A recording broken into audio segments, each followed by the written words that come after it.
What's going on, Survivor fans? It is Wednesday night. It's a 2-hour episode. We have so much to talk about. There's a little bit more about Extinction Island. We've got lots of challenges, one epic blindside in the first tribal, and then another insane tribal, putting 2 tribes together, sending 1 person home. We've got our favorite segment coming up. Do not move a muscle. You're tuned in to AfterBuzz TV, the ESPN of TV talk. Now, let the buzz begin. What's going on, Survivor fans? It is Wednesday night. We are very excited to be here, especially after that insane episode.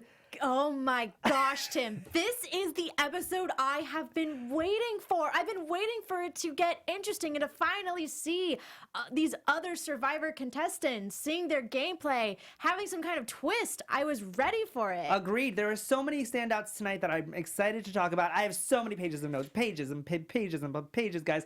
We want to talk about it right now. We want to hear your thoughts. Make sure if you're in the chat, give us your comments. You guys already are, because we love you and we love that you chat with us. Veronica Valencia is here with me. Veronica, Yes, how you doing, boo? I'm good. How you doing, boo? I'm good. Unfortunately, Mike is not with us. Mike Thieling is out tonight, but he will be back. He's on Extinction Island for tonight.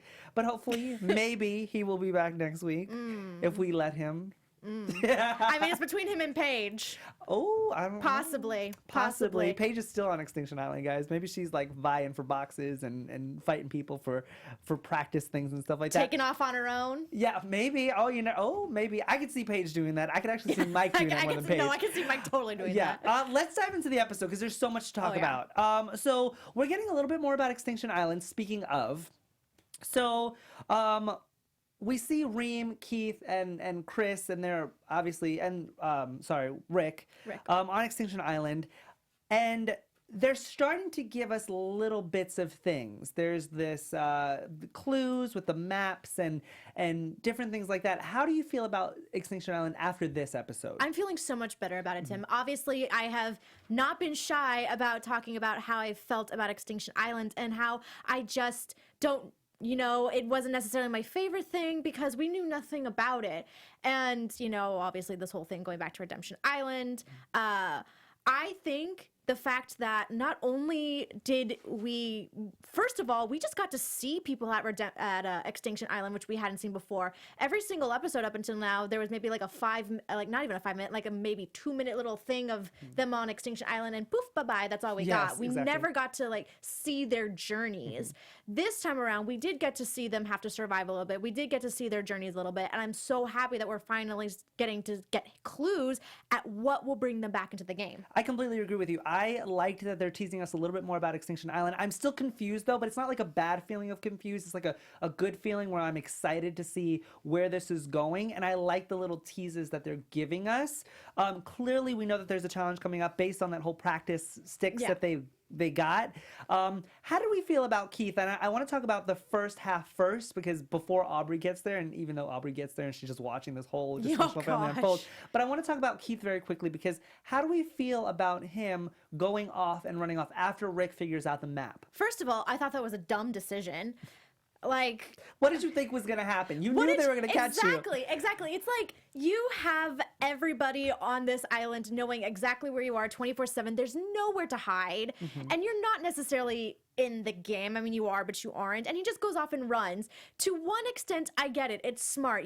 This very well could be an individual clue, an individual advantage. And that's kind of what I was thinking about when it first got presented. I was like, oh, is this something for all of them, or is this only something for one person? And in that sense, I get where Keith is coming from. You have to go and get it for yourself before anybody else. Yeah. But in general, I just thought he was dumb for doing that. I agree with you. I thought that it was a little dumb that he would. Sorry, guys. Quickly, engineer, can we just mute our mics or our headsets really quickly, because it's very distracting in our ears. Hey, JLo, sorry, quickly, can you just mute your studio time? Thank you.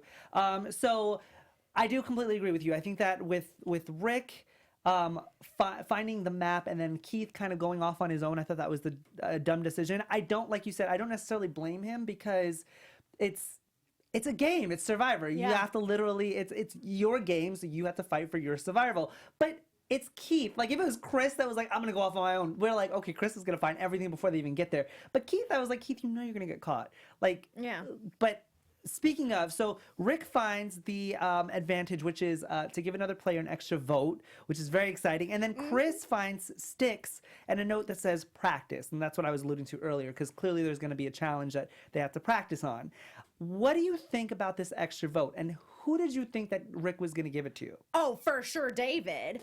100. Okay. Thank you. For sure, David. Okay, but here's the thing. So I loved them bringing in this advantage because it's very interesting to kind of bridge the gap between the people on Extinction Island and the people left in the game. Because, whatever happens, these people on Extinction Island are helping these people out in the game, and that could very well possibly, if this person gets back in the game, that could be an alliance right there, and that could get them further in the game because then they'll have people have their back and they'll have votes. Yeah. So I thought it was brilliant, and I love that. And it also kind of makes you wonder how the people on Extinction Island are playing the game because they don't know what's going on. They're just going blindly thinking, I think this person might need it, so let's go with it. Yeah. But I for sure thought Rick was going to give it to David. And to be perfectly honest, if Lesu had been the tribe that gone to tribal that night, it would have been David. Of course. But that was my question. I was like, do they know who went to tribal and then that's who they decided to give it to? Because if we listen to the directions of the secret advantage, it's you can use it up until there's 7 people left in the game. So just because Lesu didn't go to tribal that time, he could have still gave it to David because David could use it at a different time. So the fact that Aubrey got it, I was like, it's TV magic, TV magic. They all of a sudden know that Aubrey needs it. But then at the same time, we saw what happened with Aubrey. And I don't want to jump to it very quickly. Very disappointing. I can see it all over your face. I know. And I definitely want to talk about it. But I thought it was a little weird that Aubrey was the one to get it. I completely agree with you that David should have gotten it. Like I said, I personally just think that Aubrey got it because I feel like from how I heard it, it had to go to a person who was going to tribal that night. Okay. And then I was surprised when Aubrey read it and it said you can use it up until the final 7. I thought they had to use it that night. So did I. Which again, if it was Lesu and if it was David, would have made perfect sense. Of course. Completely agree with you. I want to jump into these challenges. We'll go back to Extinction Island, guys, because there's a lot more to unfold there. But before we get into that, I want to get into these challenges. So we jump right in with the first challenge. It's a immunity challenge for PB&J sandwiches. Kahama, once again, is just winning. Winning. What's new? What's new? Monica is in second. Lesu, unfortunately, loses again. My thing with this challenge was that have they never taken cheerleading camp?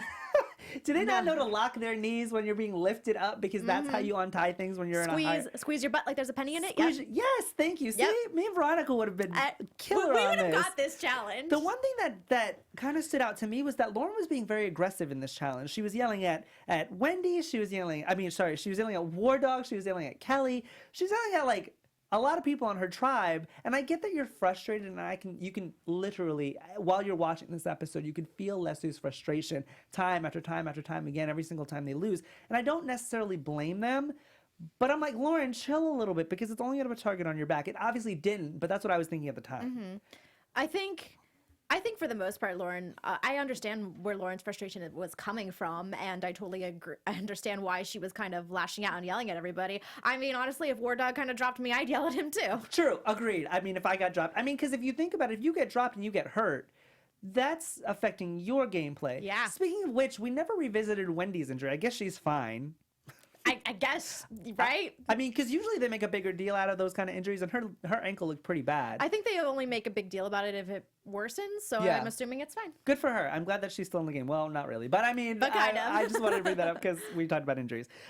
So back at camp, day 12, Kama is celebrating their win, their huge win again, and Julia and Joe have this conversation. Now, Julia wants to get Joe out, but Joe wants to sit there and try to talk to Julia about maybe staying in the game. And Joe thinks that it's a better idea to make his tribe feel comfortable, to kind of secure his position and all this stuff. But he does all of these things to kind of secure his name in this game, and yet his tribe are like, Joe's got to go, Joe's got to go, Joe's got to go. Wouldn't that frustrate you? It would completely frustrate me, and obviously there was a moment during Joe's confessional where he broke down a little bit because he did realize that he was very alone in this game. You know, in the first portion of this game, you're playing it as a tribe. You're not playing it as an individual yet, but I feel like the moment Joe stepped foot on that beach, he automatically was playing as an individual. And to be perfectly honest, it is. It's very frustrating, and it's very sad that, you know, from the moment you set foot on that beach, you are seen as a threat, and you know that the moment they have a chance to vote you out, that they will. Especially Joe. And especially Joe.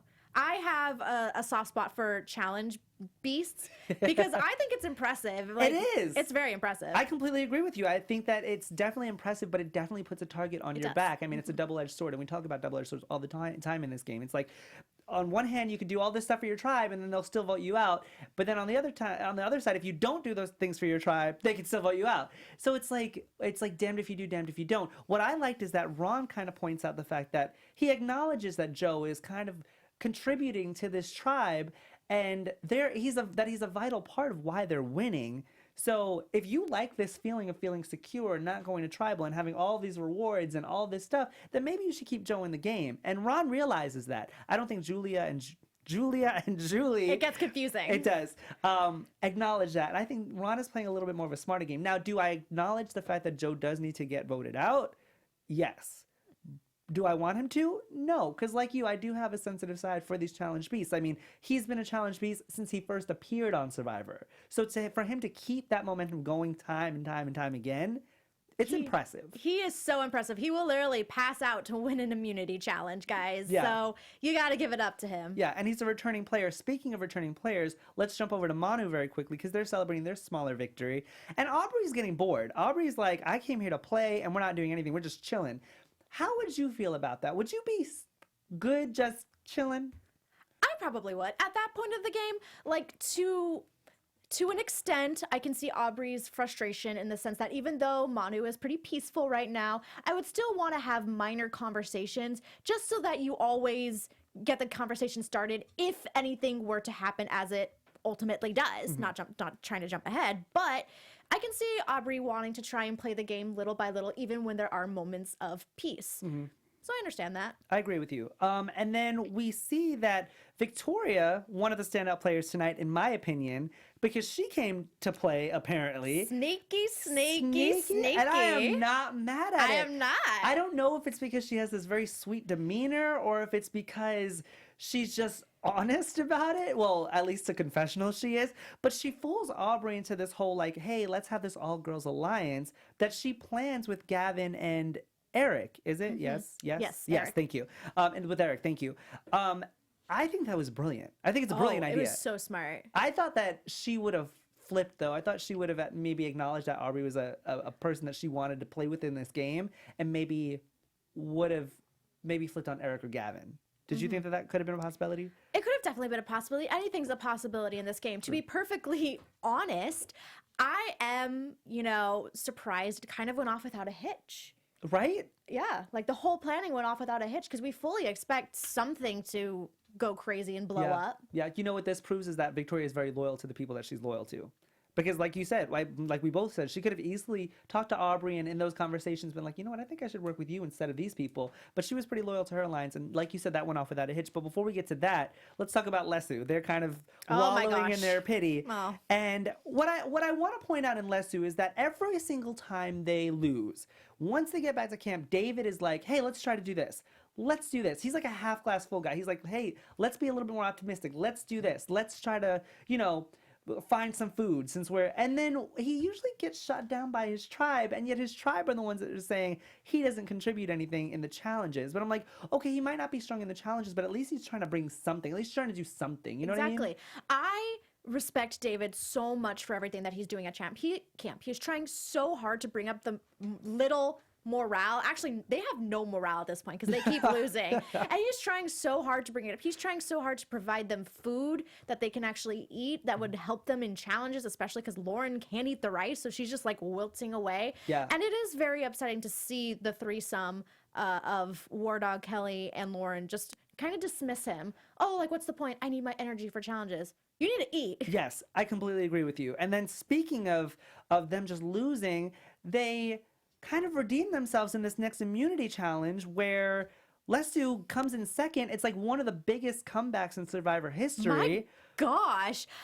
Crazy comeback. Right? They were so far behind. And That's like, an understatement. it was embarrassing how far behind they were because no one could unlock those puzzle pieces. But it was also crazy to see just how long it took both Kama and Manu to figure out that puzzle, because even though Kama finished first, Manu was pretty close behind, or not Manu, Lesu was pretty close behind. Agreed. And I think that at first I thought that they were going to have to intervene, like maybe something was wrong with the underwater buoys, the things that they were trying to unlock. I genuinely thought something might have been wrong too. Because I was like, this isn't, what's happening? Why are they having such a difficult time? Because first Kelly goes, she can't do it. Lauren goes, she can't do it. Warda goes, he gets it. And then David goes, and then he can't. It was like, everybody was having an issue on the Lesu tribe with getting these buoys up. And I thought that they were going to have to intervene and be like, okay, we're going to have to do this over because something's wrong. But that wasn't the case. They just couldn't do it. It did seem like something was wrong, because there were so many moments where it would show them underwater trying to pull the lever to release them, and it just wouldn't come out. And I was like, okay, it kind of seems like, yeah, maybe something's wrong. Yeah. Because it seemed like they were giving it a good pull to try and release it. Yeah, I'm glad we were on the same page on that. Yeah, oh yeah. But Lesu wins. They come in second. It's definitely a win. Second or not, I mean, you don't have to go to tribal, so that's beneficial. I have a question. Yeah. What did you think the whole exchange meant between, I think it was Aurora and Aubrey? No, Julie and Aubrey. Julie and Aubrey. Julie and Aubrey. Julie, because Julie is the Etsy shop owner. Yes, she was the one that was like telling Aubrey, "Hey, try to do this. It's this how you solve it." And I thought I was a little offended by that. I was kind of mad. I mean, I was no. Like I just was confused by it because I didn't see what the point was. It's like, do you have strong ties with Aubrey and you want to make sure that she doesn't possibly go home? Which, if that's the case, I understand completely. Right, but it just came out of the blue for me. I was like, why? And then it felt like they were ganging up on the lesser tribe, and these poor people haven't won. Give them a break, everyone, please. That's how I felt. And then at the same time, I'm like, it's Survivor, so it's like kind of cutthroat, but damn, let them play. You know what I mean? I'm glad that Lesu won just for that fact alone, that they try to help the other team or the other tribe out when Lesu's been literally losing every single challenge since the 3 tribe swap. It was very frustrating. I want to know how you guys feel about that too. So back at camp, Manu now has to figure out what their decision's going to be at tribal, and the 4 of them are planning to, the 4 of them are planning to vote out Wendy. That's what they're saying. Yeah, that's what they're saying. And then this is at the time where I thought maybe Victoria would have flipped to Aubrey's side and voted out Eric. But we clearly see that that was not the case. Again, it went off without a hitch. I was so surprised. Well, were you also surprised that, like we said, Aubrey got the extra vote advantage. She also has an idol in her pocket. And she gets voted out. It's just as embarrassing as James going home with 2 idols in his pocket, guys. Exactly. It's like insane that Aubrey, if we remember correctly, when she found this idol, she was so happy about it. She was like, oh, it's one of my dreams to find an idol on Survivor, and you literally went home with an idol in your pocket. Would you have rather not have found it and went home? Yes, I would have rather not have found it and went home. But to be fair, in Aubrey's defense, Victoria was very convincing. Oh, yes. It made everything that she was saying made total sense. And if I was Aubrey, I would have believed it too. Because if you thought about it, hey, there were 3 girls, 2 guys. And these 2 guys can clearly be seen as threats.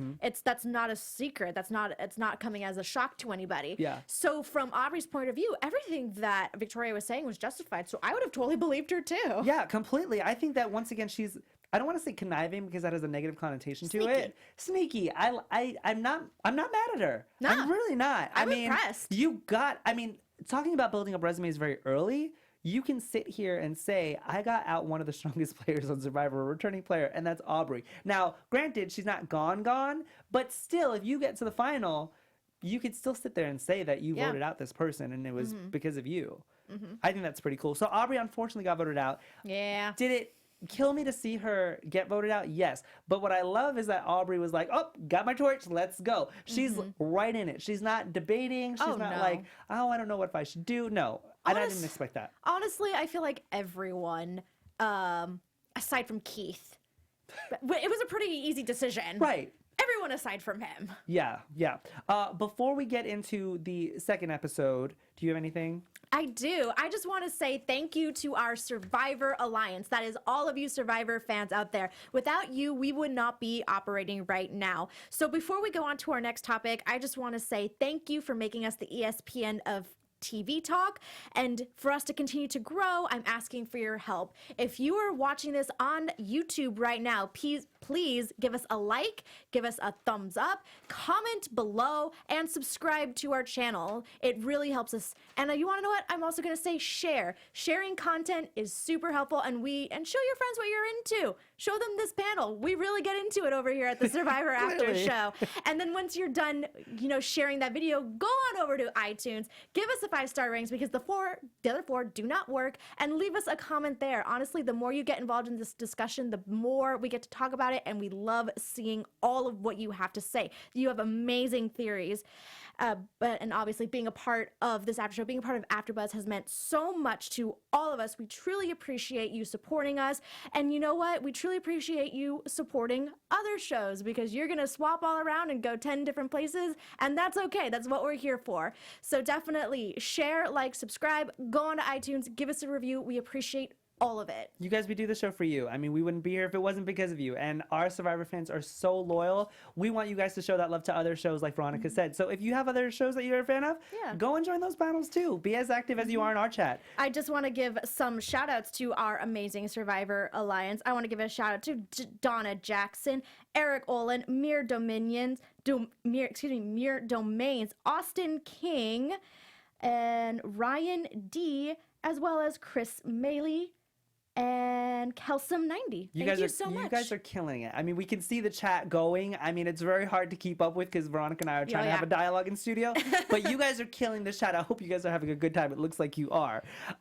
Let's get into the second half of this 2-hour episode. I want to start off once again with Extinction Island, because we see that there's a second map involved. Rick thinks he figured it out. But no, Reem was like, hey, let me go over down to the rocks. And once again, Keith, he's having a lot of like weaselly tendencies in this, where I can't necessarily blame him for doing it, but Reem got very upset because she pointed it out and he was the one who first touched it and grabbed it. So it's technically his, which is pretty cool because we got some rules to the backhand of like what goes on behind Survivor. So I guess it's the first person who touches it, even if you find an idol together or whatever, the first person who touches it's technically theirs. Keith finds it, so it's technically his, which is so frustrating, especially after his behavior from last time. Everything that happened at Extinction Island that day bothered me. I was not a fan of it. I was so mad at both Reem and Keith, and at that moment I was like, just go home. Just go home. Because the thing about it is that, yes, Keith, Keith has this weird thing against Chris. And I'll be perfectly honest, guys, I might be a little biased because I really like Chris. And I hope he has a chance to get back in the game. But Keith has this weird thing against him that's like, oh, I'm done with you. You've been against me, blah, blah, blah. You betrayed me, blah, blah, blah, blah, blah. And so obviously whatever he got, he wants to use against Chris. Right. Which I don't understand the bitterness. You guys all got voted off for the same exact kind of reasons, or 4 reasons. You're all there together. Why are you still so against each other? And then Chris made an offhanded comment, probably wasn't thinking about what he was saying, just, slightly saying, oh, Reem, you gave it away to him. Like, it was just a comment. Right. And she goes off. And I didn't like it. I didn't get it. I think that she was just so bitter towards Chris for whatever reason. And I don't get those two's vendetta against Chris. I think she was bitter toward Keith. I think that she spent this, because if we remember correctly, Reem and Keith had this relationship back when they were on their tribes together before Edge of Extinction Island, and she was teaching him how to swim. They were on a 3 thing with Wendy, and they were like the underdogs in their tribe. So to come to Edge of Extinction Island and see Keith's behavior toward Reem by like, hey, Reem is going to go make rice, but then Keith is going to leave with the rice in hand that she just made for you to go and get the advantage that we all just said that we were going to go out to get together. And then when she points it out in the ocean and he goes and grabs it first, I feel like she was just so frustrated with Keith and his behavior that she took it out on Chris. I don't think that she necessarily has a thing against Chris, but I think that comment that Chris said, like I said, you said it was a very offhanded comment. It didn't mean anything by it. It wasn't malicious in any sense of the word. It set her off. It did. And that bothered me. Also, while I am happy we're starting to see more of Extinction Island, I think that particular find I didn't enjoy as much because it was like a scavenger hunt. It was like, okay, here's this thing. Everyone go out and try and find it. And whoever finds it first, gets to use it because it looked like it was an individual advantage. Whereas, in the game of Survivor, if you go off individually to try and find a hidden immunity idol, that's just your, intuition saying, I gotta go find this and I gotta go play in the game, as opposed to kind of this unfair thing of saying, okay, here's the thing, everyone go and find it. Whoever finds it first wins. Doesn't matter. Yeah. It's your faith in the game. Doesn't matter. Yeah, the map was a little, because in the first half of Edge of Extinction Island, we see that they clearly figure out the map. And in this one, the map was very like, oh, you line up the holes and you put it on the other map and it leads you to this, but then it wasn't that, like Rick had figured out or thought he had figured out. And then Rick was like, I'm just going to go to the ocean and go look at the rocks. And then that's where it was. I agree with you. It was a little disorganized. I would have liked it if it was a little bit more clarified for us, which just makes it even more frustrating that she's standing there and she's like, hey, what's that? I don't know. I mean, we've seen it before where somebody's like, hey, what's, like, they literally give away something that they were looking at. That's what they're doing. Right. And I don't know. Once again, I do not appreciate how she went off on Chris. But then again, you also have to take into consideration their environmental standards and where they are and how I guess hopeless they are on Edge of Extinction Island, and they don't have a shelter, they don't really have food, they have to work for everything. Like it's hard. So I get her frustration. At the same time, I loved Aubrey on Edge of Extinction Island because she's literally just standing there watching like, it. What's going? Aubrey is such a cool, calm, collected player. Yeah. Like the thing about this is that I feel Keith and Reem went out very bitterly. Yeah. And they want revenge against mainly Chris for, getting them out, which you guys, it's a game. Right. And Aubrey clearly sees that. She's not bitter at all. She was like, good job, guys. I had no idea that was coming, but she's ready to get back in the game. Yeah. And that's the thing that I appreciate about Aubrey is that she understands it's a game. She's ready to play the game. She's not bitter by the results. Yeah, agreed. So back at the tribes, we go right into, once again, another reward challenge. This time it's for coffee, tea, pastries, and cookies. Kama, once again, wins it. Surprise! 7 out of 8 challenges. It's insane. Insane. What stood out to me in this challenge is that War Dog cannot throw. What was that? That was very embarrassing. It was embarrassing. I'm sorry. I don't think that I could throw a ball very good either, but at least give it to somebody, because what happens is he can't throw. Lauren steps in, she gets it, and then War Dog is like, oh, I can try another crack at it. I'm like, why? Why? That's the thing that, granted, I haven't been the biggest fan of War Dog, and I feel like this episode kind of solidified, I'm not the biggest fan of War Dog. Agreed. Because as we're going to get into a little bit later, he's very controlling. He likes to have things his way. He doesn't like to work with people and actually communicate. He just wants things his way. Yeah. And I think this was a moment of him taking control because Lauren was getting it, he wasn't getting it, and Kelly wanted to try, and Kelly was frustrated that she didn't get to try, and War Dog went back in. If I was Kelly, I'd be like, move. Yeah. Move. You couldn't do it earlier. Right. If I was Kelly, I definitely would have stood up and said, hey, let me try. I think that was a missed opportunity for Kelly, though. I mean, she had ample opportunity to be like, hey, let me try, but War Dog was like, hey, I'll be the one to step in. I just didn't understand the reasoning behind that. I was like, you clearly just didn't get it. So I think it was like a pride thing. Agreed. Completely. Kama once again celebrating their victory. What I liked about this conversation, and this is when we see Joe get emotional, is that we get to see Joe's reaction to having Aubrey, who is a returning player just like he is, and they were on the same tribe together, his reaction to her being voted off. And that's why he gets emotional, is because he can see that people are acknowledging the fact that these returning players don't necessarily, in their opinion, don't necessarily deserve another chance at this game. And I get Joe's emotion, and he's talking to Julia, and he makes a valid point. He says, we're winning all of these challenges, and once the merge happens, we're all putting targets on our back. Because once the merge happens, all these other tribe members are going to look at us and say, you've won 7 out of 8 challenges. You clearly are all strong as a team. It's not just Joe. So we're all going to have targets on our back. And I like that he said that, because it definitely made Julia think, maybe I need to reevaluate my threat level in this game. It's true. If you think about it, Lesu and Manu could definitely come together and just try and take out every single Kama member. It's a plausible idea. Of course. I completely agree with you. And then back at Lesu, once again, after the challenge, because they lost, again. No thanks to War Dog, unfortunately. But David, once again, is like, hey, let's go try to find crab legs. Let's do this. And all War Dog and Lauren do is sit there on the beach and complain about how hungry they are and how many calories they don't have. And it was very frustrating. Here's the thing that made me, as a viewer in that moment, think War Dog is the only option to go home, is because, yes, David may not be the strongest in challenges, but he's trying his hard to provide it at camp. Lauren, is having a lot of, she's not feeling well. She's getting very nauseous. That's the only thing that she's able to eat, which is rice, but she's still kicking butt in the challenges.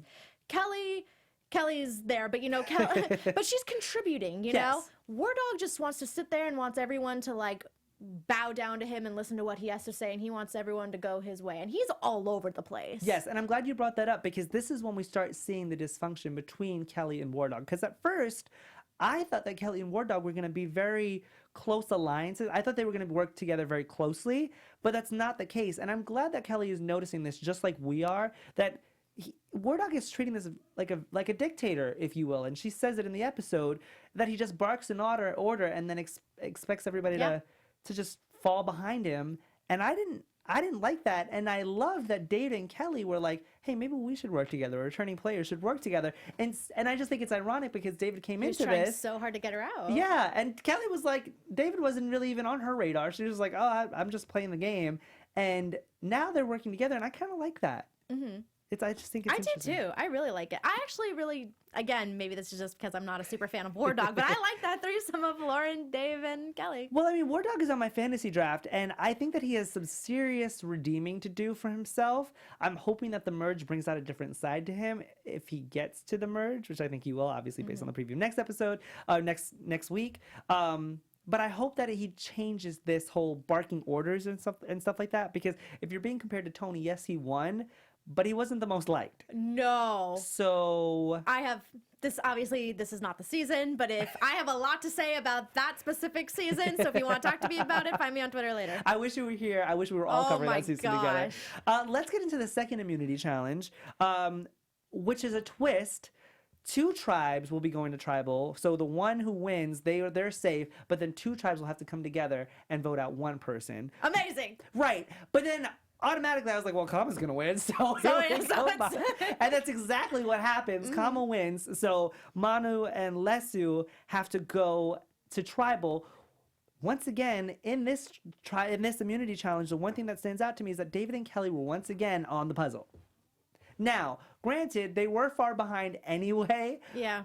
But we talked about how David and Kelly are always on the puzzles, and they never seem to solve them, except for last time. But that was all 4 of them on the tribe solving one puzzle. This is only David and Kelly.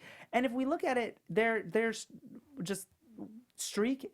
They're not good at puzzles when they work together. And it really makes you wonder just how terrible Lauren and War Dog are at puzzles. That Kelly and Dave have to remain on the puzzle. That's what I was thinking, the same thing, because I was like, War Dog and Lauren must sit there and go, you guys do it because we're not good at puzzles. Like, but could you try? Like, can we, if you're doing bad, can we just tap out? Yeah, yeah. I don't know how that works either. Like, I think once they figure out like who is going to work on it, they have to stick to that. I don't know exactly. I've seen people tap out on puzzles before. So have I, but I don't know.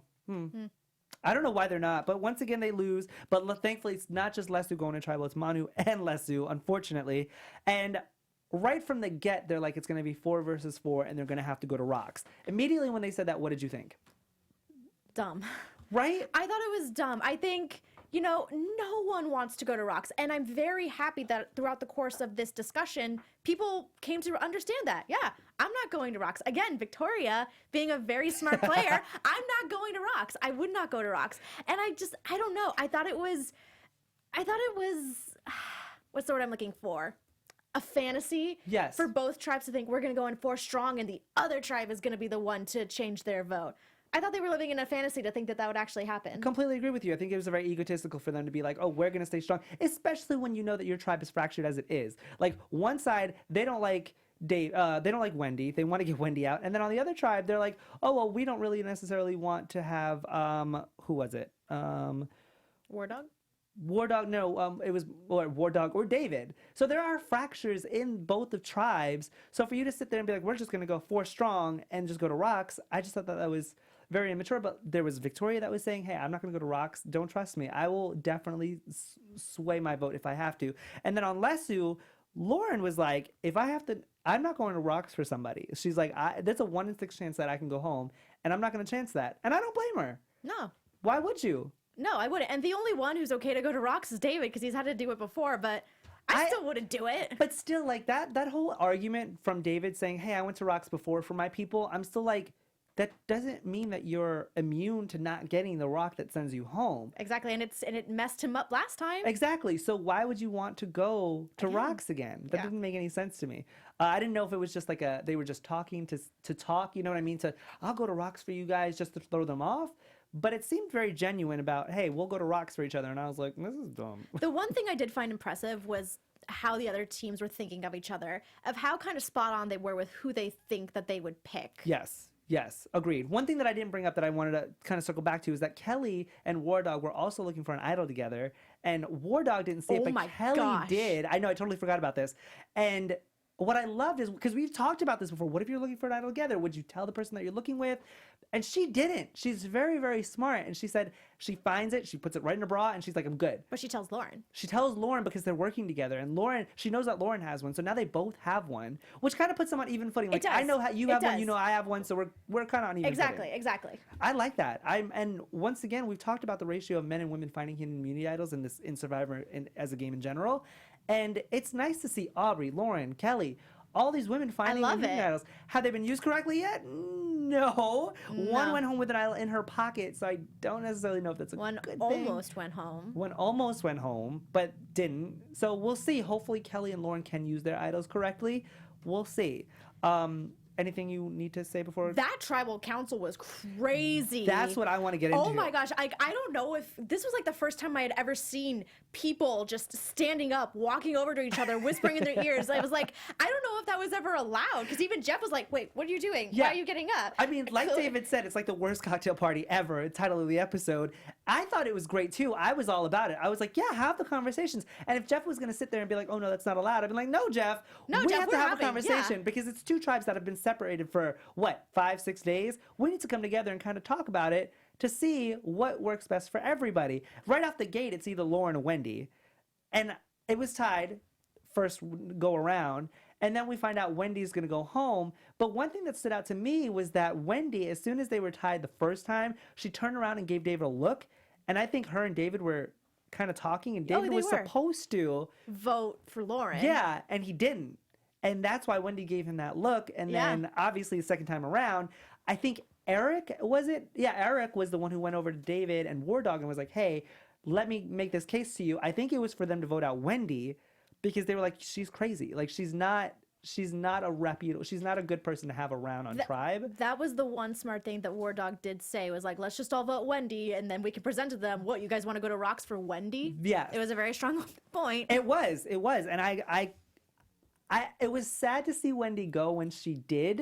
It was sad, but her exit was so cute. It was so cute, and she's crazy but cute. That's what I wrote down. And it was just such a sweet exit. I like it when they have a sweet exit. But what I liked even more about Wendy is that she's got a little fire in her, and we've seen it before. Excuse me, Tim. Yes. Big Wendy. Big Wendy. Oh, excuse me. Thank you for that correction, Veronica. Big Wendy has this big fire in her because as soon as she has this ultimatum, this option between going home or staying in the game, she immediately goes for that torch. She, once again, is not like Keith, who's like, I don't know what to do. What? I was just saying, it's funny you bring that up because out of all the people, besides maybe Keith, excuse you. Excuse me, sorry. Out of all the people who have gone to that, fork in the road, I thought Wendy would have been the first one to go home. Agreed. I think she would have just had such a fun time because she's such a wacky personality. I thought that she would have just had a fun time. Jeff Probst called her Big Wendy. She got to hug him on her way out. I thought she would have thought she had the most amazing experience and wouldn't need to continue on in the game. Yes. But she did, so good for her. I think that's the one issue that I had with Wendy in this episode was that everybody here on Survivor is fighting for life or death. It's $1 million. This could literally change your life. And Wendy's sitting there going, if I go home, I go home. Like, it's okay. I'm here. She was the only one that didn't get up and talk to anybody during that whole drama fest. I saw that, and she just sat there, and I think she was very resigned to the fact that she was going to go home, which is sad. But at the same time, your overall behavior just contributed to the fact that everybody wants to vote you out now, including your own tribe. It was sad, but I liked her exit. I like that she's still in it. I like Extinction Island because we don't know what's going to happen, and we have all these people who were like, maybe this will light a fire under you. Maybe this will change your game up a little bit. You know what I mean? So I guess we'll see. I'm very excited. I'm very excited too. You guys, that is our review of season 5, episode 38. It's like the worst cocktail party ever. Not in this studio. We're having a great time. And we're having a grand old time in here. Sorry, guys, for my squeaky voice right there. That's just how excited I am. I want to get into our favorite segment, and make sure you guys let us know if we missed anything in the comments. We are going very fast. It is a 2-hour episode, but I want to get into our favorite segment, our MVP segment. Thank you, J-Lo, for our amazing music. Okay, we're only 2 votes, so I guess it's going to be pretty easy. Very obvious. Yes. First vote, Kelly. Ooh. Second vote, Victoria. Okay, who did you vote for? I mean, I think I voted for Victoria. Why did you vote for Victoria?